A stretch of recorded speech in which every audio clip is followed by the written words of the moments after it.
వికారాబాద్ జిల్లా దుద్యాల మండలం లగచెర్లలో నిన్న ఫార్మాసిటీ భూముల కోసం ప్రజాభిప్రాయ సేకరణ కోసం వెళ్లిన జిల్లా కలెక్టర్ ప్రతీక్ జైన్ మరియు జిల్లా రెవెన్యూ అధికారులపై దాడి జరిగిన తీరును తాండూర్ ఎమ్మెల్యే ఖండించారు.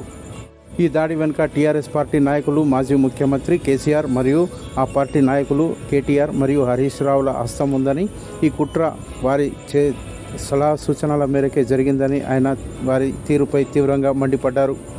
అధికారులపై దాడులు చేయడం కాదన్నారు.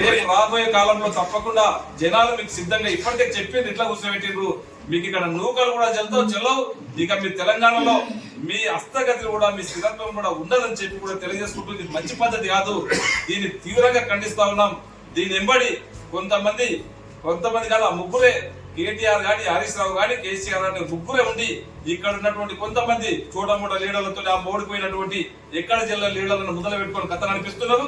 అది మంచి పద్ధతి కాదని చెప్పి కూడా తెలియజేసుకుంటూ నాకు అవకాశం ఇచ్చిన వారందరూ కూడా ధన్యవాదాలు తెలుపుకుంటూ, గౌరవ ముఖ్యమంత్రి గారికి ఇస్తున్న దానికి ఎక్కడ కూడా బెదరడు. మీరు ఎంత ఈ విధంగా ఏ మంచి పని చేసినా ఈ రోజు ఒక మూసి ప్రాజెక్ట్ చేస్తా ఉన్నాం. దాని బట్టి కూడా చిల్లర పనులు పడుకుంటూ ఎక్కడ డెవలప్ కాకుండా ఎక్కడ డెవలప్ అవుతుంటే దాన్ని అడ్డు తగలడానికి మీ పరిస్థితి, మీ పని ఉంది. ఇది మంచి పద్ధతి కాదు. ప్రజలు చూస్తా ఉన్నారు. ప్రజలు మీకు అవసరం ఉన్నప్పుడు తప్పకుండా మీకు మళ్ళీ బుద్ధి చెప్పడానికి సిద్ధంగా ఉన్నారని చెప్పి కూడా తెలియజేస్తా ఉన్నాం. Thank you.